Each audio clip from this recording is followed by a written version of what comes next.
7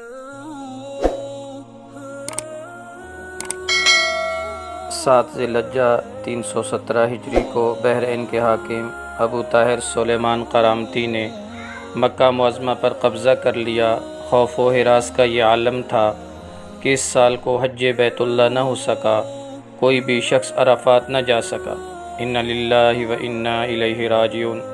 یہ اسلام میں پہلا ایسا موقع تھا کہ حج بیت اللہ موقوف ہو گیا۔ اسی ابو طاہر قرامتی نے حجر اسود کو بیت اللہ سے نکالا اور اپنے ساتھ بحرین لے گیا۔ پھر بنو عباس کے خلیفہ مقتدر باللہ نے ابو طاہر کے ساتھ معاہدہ کر کے فیصلہ کیا اور 30,000 دینار دیے اور حجر اسود خانہ کعبہ کو واپس کیا گیا۔ یہ واپسی 339 ہجری کو ہوئی، گویا کہ 22 سال تک خانہ کعبہ حجر اسود سے خالی رہا۔ جب فیصلہ ہوا کہ حجر اسود کو واپس کیا جائے گا تو اس سلسلہ میں خلیفہ وقت نے ایک بڑے عالم محدث عبداللہ کو حجر اسود کی وصولی کے لیے ایک وفد کے ساتھ بحرین بھجوایا۔ یہ واقعہ علامہ سیوطی کی روایت سے اس طرح نقل کیا گیا: جب شیخ عبداللہ بحرین پہنچے تو بحرین کے حاکم نے ایک تقریب کا اہتمام کیا جہاں حجر اسود کو ان کے حوالہ کیا جائے گا۔ اب انہوں نے ایک پتھر جو خوشبودار ہے خوبصورت غلاف سے نکالا گیا کہ یہ حجر اسود ہے، اسے لے جائیں۔ محدث عبداللہ نے فرمایا کہ نہیں، بلکہ حجر اسود میں 2 نشانیاں ہیں، اگر اس میں یہ نشانیاں پائی جائیں تو یہ حجر اسود ہوگا، ورنہ نہیں۔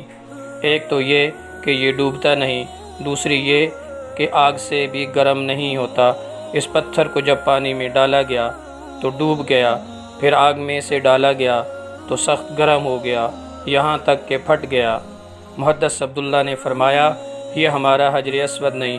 پھر دوسرا پتھر لایا گیا، اس کے ساتھ بھی یہی عمل ہوا اور وہ پانی میں ڈوب گیا اور آگ پر گرم ہو گیا۔ فرمایا کہ ہم اصلی حجر اسود ہی لیں گے۔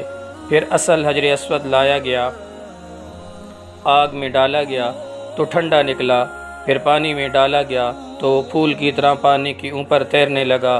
تو محدث عبداللہ نے فرمایا یہی ہمارا حجر اسود ہے اور یہی خانہ کعبہ کی زینت ہے اور یہی جنت والا پتھر ہے۔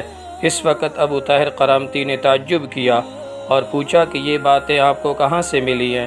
تو محدث عبداللہ نے فرمایا یہ باتیں ہمیں جناب رسول اللہ صلی اللہ علیہ وسلم سے ملی ہیں کہ حجر اسود پانی میں ڈوبے گا نہیں اور آگ سے گرم نہیں ہوگا۔